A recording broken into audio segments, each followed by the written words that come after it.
विश्व प्रसिद्ध नाड़ी तंत्र विशेषज्ञ वैद्य सत्यप्रकाश आर्य जी, जो नाड़ी वैद्य कायाकल्प के माध्यम से लाखों मरीजों को खुशहाल जीवन प्रदान कर चुके हैं।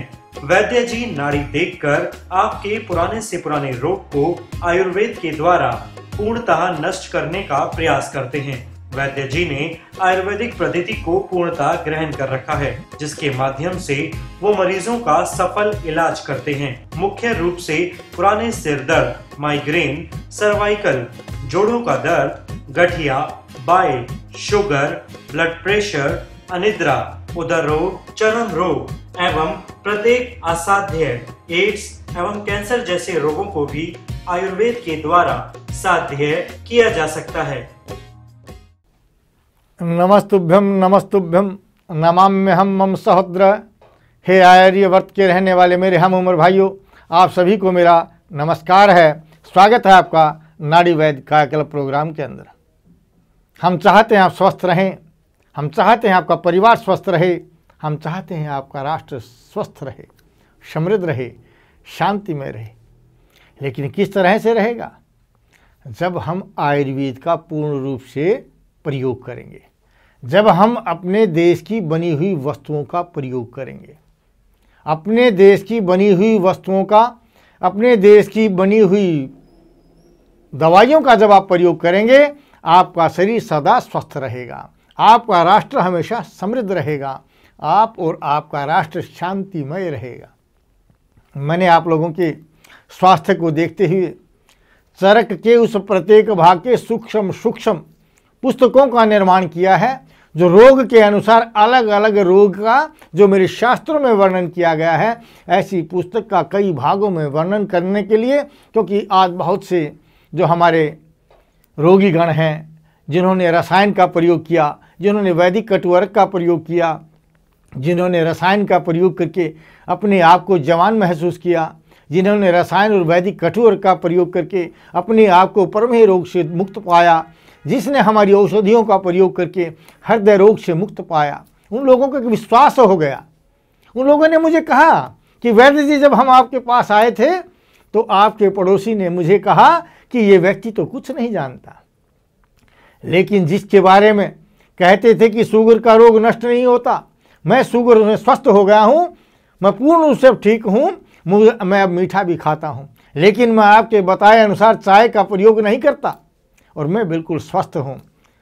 तो हम चाहते हैं कि आप एक ऐसी पुस्तक का निर्माण करें जिस पुस्तक को हम घर पर रख करके अपने परिवार को स्वस्थ रखें। तो आप लोगों के अनुनय पर हमने आप लोगों के लिए एक ऐसे कैलेंडर का निर्माण किया है जिसको आप रसोई घर में टांग सकते हैं, और घर में रोटी पकाने वाली को पता चल जाएगा कि कौन सी दाल कौन से महीने में प्रयोग करनी चाहिए, कौन सी सब्जी का प्रयोग करना चाहिए, कौन से वस्त्र का, कौन से रंग का वस्त्र आपको किस ऋतु में ग्रहण करना चाहिए, अब कौन सा समय आ गया, कौन सी अमावस्या है, कौन सी पूर्णिमा है। वो एक तरह का पंचांग आपको एक निर्माण कर दिया है। उसको कैलेंडर को आप प्रयोग कर सकते हैं, खरीद सकते हैं आप हमारी शाखाओं से, और ऐसी ही एक पुस्तक का भी निर्माण कर दिया है जो प्रत्येक रोग के बारे में आपको आयुर्वेद के मतानुसार बताएगी। आयुर्वेद कभी भी औषधि का ज्ञान नहीं कराता, आयुर्वेद ज्ञान कराता है आपके रहने की व्यवस्था का। आयुर्वेद ज्ञान कराता है आपकी आहार व्यवस्था का, आपकी दिनचर्या का। तो उसके लिए हमने उसका निर्माण कर दिया। जो लोग डिप्रेशन में रहते हैं, जो दूसरों की ज़्यादा सुनते हैं, कान के कच्चे रहते हैं, जो आदमी आत्महत्या करने के लिए सोचते हैं, मैं उन लोगों के लिए विशेषकर बात करता हूँ। क्योंकि जब मैंने BMS किया था, आयुर्वेद का अध्ययन किया था, अपने गांव के अंदर जब मैं गया, हमारे ही गांव का एक डॉक्टर, जिसने मुझे कहा, बेटे आप डॉक्टर बन करके इस गांव में क्यों आ बैठे हैं? तो मैंने कहा हंसते हुए कि ताऊ जी, आप तो पजामा पहन करके बैठे थे, ये पजामा तो नहीं फटा। मैं पैंट कमीज पहन करके बैठा हूँ, मेरा पैंट कमीज तो नहीं फटेगा ना। मैं तो अपनी चिकित्सा का इतना उद्घोष करूँगा। कहने लगा, बेटे नहीं, अंग्रेजी दवाओं के सामने देसी दवाओं का कोई काम नहीं है। जब तक आप इंजेक्शन नहीं लगाएंगे तब तक कोई पैसा नहीं देगा। मैंने कहा, ताऊ जी ऐसी बात नहीं है। जब हम रोगियों को रोग से मुक्त करेंगे, चाहे हम अपनी मंत्र विद्या से करें, चाहे हम औषधि ज्ञान से, जो तंत्र विज्ञान है, उस तंत्र विज्ञान से रोगियों को रोग से मुक्त करेंगे तो रोगी अवश्य ही आपको आपका धन लाभ अवश्य देगा। चिकित्सा नैव निष्फला, चिकित्सा कभी भी निष्फल नहीं है। कौचित धर्म है, कहीं तो धर्म की प्राप्ति होती है। कौचित यश है, कहीं यश की प्राप्ति होती है। कौचित कर्म अभ्यास है, कहीं पर आपको कर्म अभ्यास होता है, कहीं धन लाभ होता है। चिकित्सा कभी भी निष्फल नहीं है। मैं अपने गांव में बैठा हूं तो अवश्य ही मैं अपनी आजीविका को पालूंगा। और आज 40 देशों की यात्रा करने के पश्चात मैं बड़े गर्व के साथ कहता हूं कि मैं भारत का रहने वाला हूं। आयुर्वेद का प्रयोग करता हूं, क्योंकि आयुर्वेद वो ज्ञान है, आयुर्वेद वो औषधि का भंडार है जहां आपके शरीर को पूर्ण स्वस्थ किया जाता है। ये कोई वो एसिड का रोग नहीं है जिसके लिए आपको सारी ज़िंदगी दवा खानी पड़ेगी। ये कोई शुगर का रोग नहीं है जिसके लिए आपको सारी ज़िंदगी औषधियाँ लेनी पड़ेगी। कोई हृदय के रोग नहीं है जिसको सारी ज़िंदगी औषधि का प्रयोग करना पड़ेगा। आयुर्वेद तो वो शास्त्र है जो हृदय के रोगी को घी खिला करके सदा के लिए ठीक करता है, शुगर के रोगी को मीठा खिला करके सदा के लिए ठीक करता है, और बीपी के इलाज को 1 दिन में ठीक करता है, पीलिया को 3 दिन में ठीक करता है, मोतीझारी को सदा के लिए ठीक करता है। जिसके लिए आपकी आज की साइंस सारा जिंदगी आपको दवा खिलाती है, उन औषधियों के लिए, उन रोगों के लिए आयुर्वेद सदा के लिए आपको मुक्त करता है। मात्र आपके रहने के तरीके बता करके, मात्र आपका परहेज करा करके। क्योंकि लिखा हुआ है पथ्य सेविनः किम भेषजम, अपथ्य सेविनः किम भेषजम। जो परहेज से रहते हैं उनको औषधि की आवश्यकता नहीं, और जो बद परहेजी से रहते हैं उनको औषधि की आवश्यकता नहीं है। आपके शरीर को पूर्ण स्वस्थ रखने के लिए वह आपको औषधि का ज्ञान नहीं कराता, आपको रहने के तरीके को बताता है। जिस तरह से मेरे पड़ोस के लोग जो निंदक हैं, उनकी तबीयत कैसी है देखना। कभी हार्ड मांस का पुतला हो गए हैं, सूख गए हैं, दिन रात बेचारे निंदक बने हुए हैं, सिर पर बाल तक नहीं रहे उनके, क्योंकि उनका हमेशा एक मन में भाव रहता है कि हाय क्या हो रहा है। वो अपनी तरफ नहीं देखते। आज जो लोग हैं वो अपने दुख से दुखी नहीं हैं, वे लोग दूसरे के सुख से। और जो लोग औषधि प्राप्त करके स्वयं स्वस्थ हो रहे हैं, वो उनको स्वस्थ देख करके दुखी हो रहे हैं कि हाय ये तो मेरा पड़ोसी, मैं किस मुंह को लेकर जाऊं, कैसे मैं स्वस्थ हो जाऊं।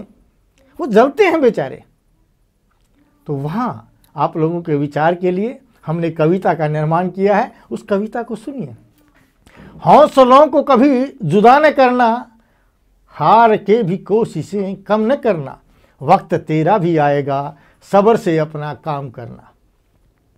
आपके जो विरोधी हैं, उन विरोधियों के बारे में कहा गया है कि लोग तो हंसेंगे तुझे देखकर, तू उन्हें गैर ना समझना। लोग तो हंसेंगे तुझे देखकर, तू उन्हें गैर ना समझना। जो रखते हैं तेरे हर काम पर नज़र, उनको सच्चा वफादार समझना। कि जो तेरे हर काम पर नज़र रखते हैं, रोज़ाना तेरी खिल्ली उड़ाने के लिए तैयार रहते हैं, कहीं ना कहीं वो आपके वफादार हैं, क्योंकि बताते हैं कि आपने गलती कर दी। जो रखते हैं तेरे हर काम पर नज़र, उनको सच्चा वफादार समझना। गमों की बनाकर सीढ़ियाँ, मंजिलों को तुझे फतह करना है। उन सभी गमों को जो उनके द्वारा कांटे दिए जा रहे हैं, आपके सगे संबंधी भी हो सकते हैं, आपके मित्रगण भी हो सकते हैं, हमारी तरह से आपके पड़ोसी गण भी हो सकते हैं। कोई भी व्यक्ति हो, जितने गम दे, उन गमों की सीढ़ियाँ बना करके आपको मंजिलों को फतह करना है। बनकर सबका सहारा, तुझे अपने सपनों को पूरा करना है।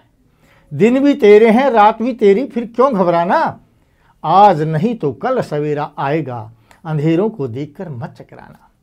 मुख में जीभ है, भुज में शक्ति, केवल बुद्धि को चमकाना है। तूफानों में रहकर भी तुम्हें इतिहास नया बनाना है। तू वो मूर्ख नहीं जो मंदिर में जाके भोग लगाता है, तू वो कायर नहीं जो पीर पर चढ़ा चद्दर ओल्हा से ताबीज व गंडा बंधवाता है। गिरजा घर में जाके मोम जलाना तेरा काम नहीं, गुरुद्वारे में जाके ग्रंथ साहब पर चूर्ण ढोलाना तेरा काम नहीं। शिवा, महाराणा, भगत सिंह और सुभाष के इस देश में तो देश की आन बान शान को झुकने न देना। राम, कृष्ण, भीष्म और दयानंद के इस देश में तू पाखंड को बढ़ने न देना, वेद को मिटने न देना। क्योंकि आप जिस राष्ट्र में पैदा हुए हैं उसका नाम है आर्यवर्त, और आर्यवर्त देश से सबसे ज़्यादा समृद्ध, उन्नत और विज्ञानशील रहा है आपने तो उन ऊंचाइयों को प्राप्त किया है जो किसी देश में न भूत और न भविष्य, वे उन ऊंचाइयों तक कभी पहुंच नहीं सकते। आपने उन समृद्धियों को देखा है जिस किसी देश में वो समृद्धि हो ही नहीं सकती, क्योंकि आपके यहाँ समृद्धि तो प्रकृति प्रदत्त है। आपके यहाँ 12 के 12 महीने जिया जा सकता है, कमाया जा सकता है, पैदा किया जा सकता है। अन्य किसी देश में ऐसी सुविधा नहीं होती। तो जो प्रकृति के द्वारा समृद्ध देश हो, और वह देश आज क्यों कंगाल बन गया? क्योंकि अंग्रेजी दवाओं का प्रयोग करके अपने पैसे को आपने अंग्रेजी दवाओं के माध्यम से बाहर विदेश में भेज दिया और अपने शरीर में उन दवाओं का प्रयोग करके रोगों को बढ़ा लिया। अगर आप यहाँ आयुर्वेद को अपनाते हैं, आपका शरीर स्वस्थ हो जाएगा, आपका राष्ट्र समृद्ध हो जाएगा और आप शांतिमय हो जाएंगे। मैंने आपके शरीर के शांतिमय बनाने के लिए, आपके शरीर को स्वस्थ बनाने के लिए उस चरक ग्रंथ की छोटी छोटी पुस्तिकाएं बना दी हैं, जो रोग विशेष पर आप प्रयोग कर सकते हैं। उनको पढ़ करके आप जान सकते हैं कि किस तरह से आप स्वस्थ रह सकते हैं। और आपके लिए कैसे कैलेंडर का निर्माण कर दिया है, जो 12 के 12 महीने अपने रसोई घर में रख करके अपने शरीर को स्वस्थ रख सकते हैं। मैं डायबिटीज़ का इलाज करता हूँ, लेकिन मीठा खिला करके करते हैं। हम बीपी का इलाज करते हैं, घी और दूध खिला करके करते हैं। हृदय रोग को सदा के लिए मुक्त करते हैं। जो बच्चे कहते हैं कि हाइट नहीं बढ़ती, हम उनकी हाइट बढ़ा देते हैं। जो बच्चे कहते हैं गंजे हो गए हैं, बाल उड़ गए हैं या सफ़ेद हो गए हैं, उनके सफ़ेद बालों को काला करते हैं, गंजे सिर पर बाल उगा देते हैं। जो मोटे हो गए हैं, उन मोटे व्यक्तियों को कृष्ण करते हैं, कमज़ोर बना देते हैं, लेकिन चेहरे पर तेज लाते हैं। जिसके चेहरे पर तेज न हो, वो निस्तेज व्यक्ति किसी काम का नहीं होता। आप हमारे रसायन का प्रयोग करके देखिए, उस रसायन का प्रयोग करने से आप तेजस्वी हो जाएंगे। मैं भी उस रसायन का प्रयोग करता हूँ। किसी भी उत्तम औषधि का निर्माण करने के पश्चात अगर एक वैद्य स्वयं उसका प्रयोग नहीं करेगा, किस तरह से आपको ये बताएगा कि यह रसायन ऐसा काम करेगा? क्योंकि शास्त्रों में तो पढ़ा है, इतिहास में तो पढ़ा है कि महाभारत में भीम ने जिस रसायन का प्रयोग किया, उस रसायन को खा करके उसमें 10,000 हाथियों का बल आ गया। अश्वनी कुमारों ने चवन ऋषि के लिए जिस च्यवनप्राश का निर्माण किया, उसका प्रयोग करके चवन ऋषि बूढ़े थे, जवान हो गए और बुढ़ापे में संतान को प्राप्त हुआ, लेकिन प्रत्यक्ष में नहीं दिखाई दिया। जब मैंने आयुर्वेद का अध्ययन किया तो मेरे मन के अंदर भी एक चिंतन था, क्यों नहीं हम उन औषधियों का निर्माण करें। लेकिन उन औषधियों का निर्माण करने के लिए जब लगा कि समय बहुत ज़्यादा लगता है, तो हमने उसकी छोटी प्रक्रिया को तैयार करके उस दिव्य रसायन का निर्माण किया। उस रसायन को, क्योंकि आज सभी औषधियाँ सभी जगह नहीं मिलती, वे औषधियाँ जिनको हम खोजते फिरते हैं, उनकी पहचान लुप्त हो गई। क्योंकि शास्त्रों में लिखा हुआ है, संसार की जितनी भी औषधियाँ हैं, इन औषधियों से ज़्यादा ताकतवर ताम्र की भस्म होती है, तांबे की भस्म होती है, और तांबे की भस्म और सभी औषधियों से ज़्यादा ताकतवर चांदी की भस्म होती है, और चांदी से ज़्यादा ताकतवर, और इन सब चीज़ों को मिलाकर के जो ताकत आई है, उन सबसे ज़्यादा ताकतवर सुवर्ण भस्म होती है। सोने की भस्म से ज़्यादा ताकतवर जो है पारा होता है, मरकरी की भस्म होती है, और पारे की भस्म से ज़्यादा गंधक होती है। तो हमने इस गंधक का, पारे का, सोने का निर्माण करके आपके लिए इस उत्तम दिव्य रसायन का निर्माण किया। अब समय एक छोटे से ब्रेक का, बने रहिए टीवी स्क्रीन के साथ और हम आपको बताएंगे कि किस तरह से यह दिव्य रसायन प्रयोग करके आप अपने शरीर को रोग से मुक्त कर सकते हैं।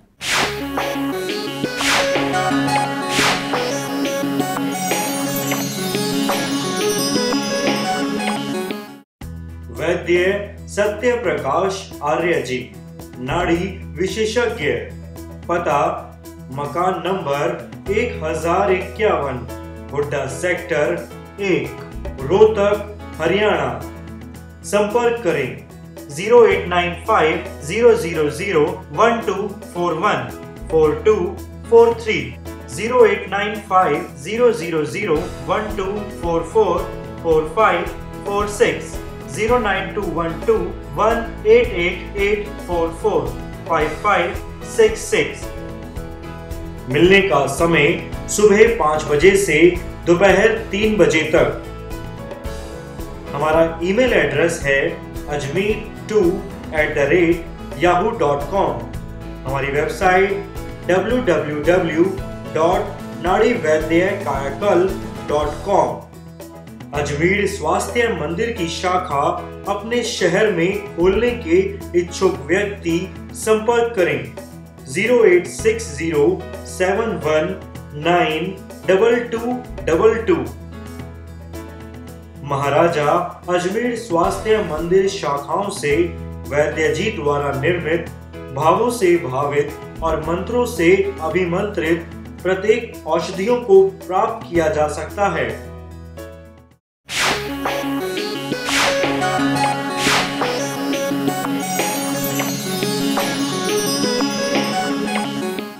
पुनः कायाकल्प में आपका स्वागत है। हम बात कर रहे तो उस रसायन की, उस दिव्य रसायन की जो भावों से भावित है, मंत्रों से अभिमंत्रित है, उस रसायन के बारे में शास्त्र क्या कहते हैं। मैं या मेरा पड़ोस नहीं कहेगा, मैं या मेरे साथी नहीं कहेंगे, उसके बारे में शास्त्रों में क्या कहा गया है, मैं उसका जिक्र आपको करता हूं। शास्त्रों में कहा गया है, दीप्त अंतराग्नि परिशुद्ध कोष्ठ प्रत्यग्र धातु बलवर्णस्य दृढ़े इंद्रिय मंद जर नित्य रसायन उपसेवी पुरुषो प्रतिष्ठ। जो रसायन का प्रयोग करता है उस व्यक्ति के बारे में कहा गया है कि उसकी अग्नि दीप्त हो जाती है। आज चाहे कोई अहमदाबाद से आ रहा है, चाहे कोई बम्बई से आ रहा है, चाहे कोई नेपाल से या कनाडा से या अमेरिका से जो रोगी हमारे पास आ रहे हैं, उनकी एक ही समस्या है, वैद्य जी पेट साफ नहीं होता, मैं तो पेट से बड़ा परेशान हूँ, इस पेट को साफ करने के लिए न जाने कितने दिन से मैं औषधि खा रहा हूँ, लेकिन पेट कभी साफ नहीं हो सकता। भूले भटके कभी पेट अगर साफ भी हो जाता है तो उस दिन को मैं याद रखता हूँ कि बड़ा आनंद आ गया। तो मन में सोचता हूँ और जानता भी हूँ, क्योंकि जिस व्यक्ति का पेट अच्छे से साफ हो जाएगा, समझो उसने अपने जीवन की सबसे बड़ी समृद्धि को प्राप्त कर लिया। इसलिए बच्चा जो है बड़ा स्वस्थ रहता है। लेकिन आज इन छोटे छोटे बच्चों को भी आपने बीमार कर दिया है चाय पिला करके। इन छोटे छोटे बच्चों को आपने इंसुलिन के इंजेक्शन लगवा दिए हैं, इन छोटे छोटे बच्चों के आपने चश्मे चढ़वा दिए हैं। क्यों? इनको परांठा खिला करके, इनको सुबह सुबह दूध या चाय पिला करके, खाली पेट इनको फल फ्रूट खिला करके। हमारे शास्त्रों में कहा गया है, पहले पेट पूजा बाद में काम दूजा। अगर आप अपने बच्चे को लंबा, तगड़ा और बुद्धिमान बनाना चाहते हैं, आपका बच्चा कफ का रोगी नहीं है, खांसी नहीं लगी हुई, ठंड नहीं लगी हुई है, तो अपने प्रत्येक बच्चे को आपको सुबह सुबह मीठी दही के साथ भोजन कराना चाहिए।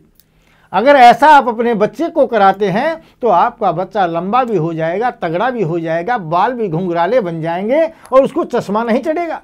उसके इलाज के लिए आपको घर घर जा करके या वैद्य के पास पहुंच करके या क्लिनिक पर जा करके आपको औषधि मांगने की आवश्यकता नहीं पड़ेगी। आप चाहते हैं कि आपका बच्चा स्वस्थ रहे तो अपने बच्चे को सुबह दही का प्रयोग कराएं और शाम को भोजन के साथ दूध का प्रयोग कराएं। दिन भर उसको खेलने दीजिए, पढ़ने दीजिए, सारा दिन उसको जब खूब पानी पिलाएंगे, बच्चे को भी और स्वयं भी अगर आप सारा दिन पानी पीते हैं तो कभी गुर्दे के रोगी नहीं बनेंगे, कभी थैलीसीमिया नहीं बनेगा, कभी फाइलेरिया नहीं बनेगा, कभी आपको मस्कुलर डिस्ट्रॉफी का रोग नहीं पैदा होगा। ये मस्कुलर डिस्ट्रोफी भी तभी पैदा होती है जब आप पिज़्ज़ा और बर्गर का प्रयोग कराते हैं, तली भुनी हुई चीज़ों का प्रयोग कराते हैं। अगर आप सादे भोजन का ग्रहण करेंगे, घी और दूध के साथ सही समय पर उसका प्रयोग करेंगे, तो आपका बच्चा और आप भी सदा के लिए स्वस्थ रहेंगे। तो मैं बात कर रहा था आपसे उस रसायन के बारे में, जिस रसायन के बारे में कह रहा था कि आपकी अग्नि को दीप्त कर देगा। यह रसायन जब आप प्रयोग करते हैं आपका पेट साफ हो जाता है, और जब पेट साफ हो जाता है तो खाए हुए भोजन का पाचन हो जाता है। जब भोजन सही रूप से पच जाता है तो कभी भी बीपी का रोग नहीं बन सकता। ब्लड प्रेशर, जो लोग कहते हैं कि सदा के लिए दवाई खानी पड़ेगी और मैं तो खाता आ रहा हूँ, मेरा बीपी कभी ठीक ही नहीं हुआ, वो व्यक्ति हमारे द्वारा बनाई गई वैदिक कटुवर्क, पुनर्नवारिष्ट, यवक्षार आदि चूर्ण, शोथांतक, पलिहांतक का प्रयोग करके देखिए, आपका ब्लड प्रेशर सदा के लिए दूसरे दिन से ही ठीक हो जाएगा। मैं आपको घी भी खिलाऊंगा, दूध भी पिलाऊंगा, भरपेट आपको भोजन खिलाऊंगा, कभी बीपी हाई नहीं हो सकता, मोटापा नहीं होगा। क्योंकि मोटापा क्या है, बीपी हाई क्या है, आओ इस पर थोड़ा सा विचरण करते हैं, सोचते हैं कि बीपी हाई क्या है और मोटापा क्या है। बीपी हाई और मोटापा एक तरह का एक ही रोग है। जिस भोजन को आप खाते हैं वो भोजन का सही रूप से पाचन न होने से कच्चा रस निर्माण होता है। कच्चे रस से रस अग्नि के द्वारा पाक होकर के कच्चे रक्त का निर्माण होता है। और कच्चा रक्त क्या है? आज लोग की शायद नहीं जानते होंगे, आज लोग की जो महिलाएं हैं, आज के समय की जो महिलाएं हैं, क्योंकि हलवा नहीं जानती वो बनाना। पुराने समय की जो आपकी दादी हैं वो जानती होंगी कि हलवा कैसे बनाया जाता है। जब हलवा कच्चा रह जाता है तो कढ़ाई के साथ चिपक जाता है, और जब वही हलवा सही से पक जाता है तो आपका हलवा जो है वो कढ़ाई को छोड़ देता है। ऐसे ही जब भोजन का सही रूप से पाचन हो जाता है, जब पक जाता है तो सही रक्त जो पक जाता है वह रक्त धमनियों से ठीक निकल जाता है, चिपकता नहीं। जब वह ठीक से गुजर जाता है, जब वो चिपकता नहीं है, जिसको आप कोलेस्ट्रॉल कहते हैं, तो आपका बीपी नहीं बढ़ेगा। और जब धमनियों में जो रक्त जमता हुआ नहीं जाएगा तो आपके अंदर स्थूलता को पैदा नहीं करेगा। इसलिए अगर आपने अपने डाइजेशन को ठीक कर लिया तो बीपी तो ठीक हो ही गया और मोटापा भी आपको ठीक हो गया। और उसके साथ साथ भारत में रहने का आनंद, यहाँ रह करके अगर आपने घी और दूध का प्रयोग नहीं किया तो आपका जीवन व्यर्थ है, क्योंकि वह विदेशी लोगों का तो जीवन का सारा सब ही कुछ व्यर्थ है। उन लोगों ने कभी घी का प्रयोग नहीं किया, दूध का प्रयोग नहीं किया, वह ब्लैक टी पीते हैं।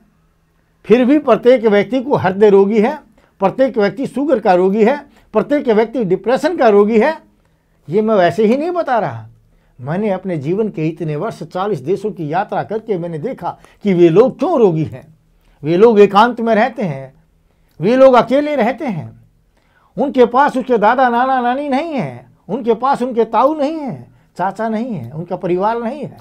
इसलिए जब वे अकेले रहते हैं तो उनको डिप्रेशन रहता है, डिप्रेशन के कारण बीपी रहता है, बीपी से उनको लकवा हो जाता है, पैरालिसिस हो जाता है, ब्लड प्रेशर के बढ़ने से ब्रेन हेमरेज हो जाता है, ब्रेन ट्यूमर हो जाता है, लगातार एसिड के रहने से कैंसर बन जाता है। इसलिए वे लोग कैंसर के रोगी हैं, बीपी के रोगी हैं, हृदय के रोगी हैं। लेकिन मेरे भारत के अंदर, मेरी वैदिक संस्कृति के अंदर कहा गया था कि जो व्यक्ति नित्य वर्धोपसेविनः चत्वारिस्तस्य वर्धन्ते आयु विद्या यश और बल, कि किन लोगों ने आयु को प्राप्त किया है, किन लोगों ने यश को प्राप्त किया है, किन लोगों ने बल को प्राप्त किया है, ये किस व्यक्ति को प्राप्त होती हैं। मेरे शास्त्रों में स्पष्ट लिखा है, नित्य वर्धोपसेविनः, जो रोजाना अपने बड़ों की पूजा करते हैं, उनकी सेवा करते हैं। जो व्यक्ति अपने दादा दादी की सेवा नहीं करते, जो व्यक्ति अपने ताऊ ताई की सेवा नहीं करते, अपने से बड़ों की सेवा नहीं करते, उनको ना तो यश मिलेगा, ना विद्या मिलेगी, न बल मिलेगा। क्योंकि वहाँ न ताऊ होता है, न चाचा होता है, न पिता होता है, न दादा होता है, न नाना होता है, न नानी होती है। इसलिए वो व्यक्ति रोगी है। 40 वर्ष की अवस्था के पश्चात प्रत्येक व्यक्ति हृदय का ऑपरेशन करा लेता है, डायबिटीज का रोगी है, डिप्रेशन का रोगी है। लेकिन मेरे भारतवर्ष के अंदर 90 साल 100 साल तक रहने वाला नौजवान की तरह से चलता था, ताकत को ग्रहण करता था, क्योंकि वो अपने परिवार के साथ रहता था। तो आप भी स्वस्थ रहना चाहते हैं, अपने बच्चों को स्वस्थ रहना चाहते हैं, तो अपने परिवार को खुशहाल बनाइए, समृद्ध बनाइए। और परिवार के अंदर ही जब आप रहेंगे तो आप भी अवश्य ही स्वस्थ रह पाएंगे। नहीं तो अकेले रह करके डिप्रेशन हो जाएगा, अकेला रहने से आपको एसिडिटी पैदा हो जाएगी, एसिडिटी का इलाज करते करते आप कैंसर के रोगी हो जाएंगे, और कैंसर का इलाज करते करते राम नाम सत्य हो जाएगा। अगर आप लंबी आयु चाहते हैं, अपना शरीर स्वस्थ रखना चाहते हैं, तो आप आयुर्वेद को अपनाइए। आयुर्वेद के अपनाने से आपका रोग समूल नष्ट होगा। आयुर्वेद का प्रयोग करने से आपके देश का पैसा आपके देश में रहेगा, आप समृद्ध रहेंगे। और आयुर्वेद की औषधियों का प्रयोग करने से आपका जीवन भी शांति प्रिय रहेगा, शांतिमय रहेगा। अगर आप शांति चाहते हैं तो आयुर्वेद का प्रयोग कीजिए। और आयुर्वेद के इस प्रयोग के लिए मैंने आपके लिए कैलेंडर का निर्माण किया है। इस कैलेंडर को आप लीजिए, उसमें मैंने लिखा है कि कौन से महीने में कौन सा रोग होता है, उस रोग के लिए कौन सी औषधि आपको प्रयोग करनी चाहिए।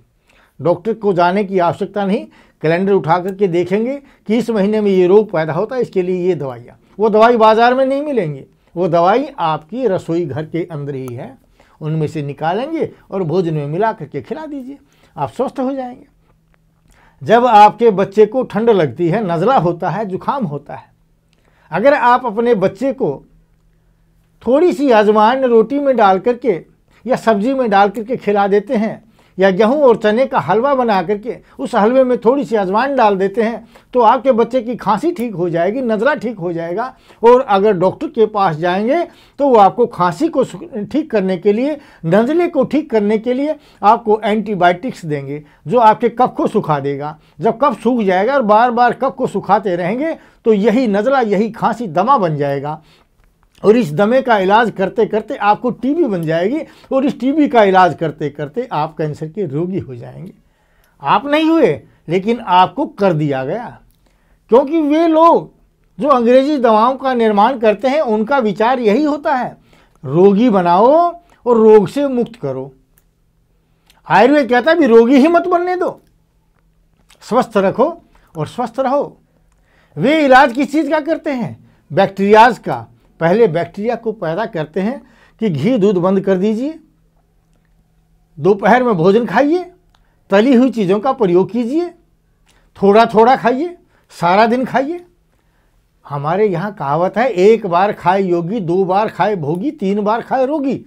अगर एक बार खाते हैं, सुबह सुबह खाते हैं तो आपका शरीर योगी की तरह से बनेगा, और अगर आप दो बार खाते हैं तो भोगी की तरह से आप रह सकते हैं। लेकिन अगर तीन बार भोजन करते हैं तो रोगी रह जाओगे। तो आपको रोगी बनाने के लिए उन्होंने आपको व्यवस्था कर दी कि सुबह आप ब्रेकफास्ट कीजिए, फिर आप लंच कीजिए, फिर आप डिनर कीजिए। पानी पीने का समय नहीं मिला, इसलिए पानी के न पीने से आपके गुर्दे खराब हो गए, आप डायलिसिस पर चले गए, रोज़ाना पैसा उनके पास पहुंच रहा है। कैंसर के रोगी का कैंसर ठीक नहीं हो रहा, पैसा बाहर पहुंच रहा है। लेकिन अगर आप आयुर्वेद को अपनाते, वह माता अपने बच्चे को खांसी होते हुए ही अगर अजवाइन को खिला देती या अदरक और शहद को मिलाकर पिला देती या हल्दी और चीनी को मिलाकर के खिला देती तो खांसी नहीं बनती, नज़ला नहीं बनता, दमा नहीं बनता, टीबी और कैंसर तो आगे की बात रहेगी, बनती ही नहीं।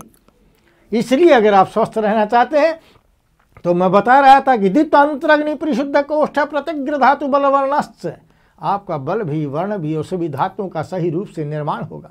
जब मांस धातु का निर्माण नहीं होता तो मस्कुलर डिस्ट्रोफी का रोग पैदा हो जाता है। इनके पास इसका इलाज नहीं है। लेकिन अगर आप आयुर्वेद के सिद्धांत से रसायन का प्रयोग करेंगे तो यह आपके शरीर के अंदर मांस का निर्माण करके जो पेशी अक्षरण हो रहा है, जो आपकी मसल्स नष्ट हो रही हैं और आज की साइंस समझ नहीं पा रही क्यों नष्ट हो रही है, यह उस कारण को दूर करके आपके शरीर में पेशी के नष्ट होने को ठीक करेगा और आपके शरीर को स्वस्थ बना देगा। तो रसायन जो इतना गुणकारी है, इस रसायन का आप प्रयोग कीजिए। गच्छामि पुनर्मिलनाय, जा रहा हूँ दोबारा मिलने के लिए, इसी भाव के साथ कि आप सभी स्वस्थ रहें, अपने परिवारजनों को स्वस्थ रखें, भारतवर्ष को स्वस्थ रखें। जय हिंद, जय भारत। वैद्य सत्य प्रकाश आर्य जी, नाड़ी विशेषज्ञ, पता मकान नंबर 1051, हुड्डा सेक्टर 1, रोहतक, हरियाणा। संपर्क करें 0895 000 1241 4243, 0895 000 1244 4546, 09212 188844 5566। मिलने का समय सुबह 5 बजे से दोपहर 3 बजे तक। हमारा ईमेल एड्रेस है ajmer2@yahoo.com। हमारी वेबसाइट www.nadivaidyaKayakal.com। अजमेर स्वास्थ्य मंदिर की शाखा अपने शहर में खोलने के इच्छुक व्यक्ति संपर्क करें 0860719222। महाराजा अजमेर स्वास्थ्य मंदिर शाखाओं से वैद्य जी द्वारा निर्मित, भावों से भावित और मंत्रों से अभिमंत्रित प्रत्येक औषधियों को प्राप्त किया जा सकता है।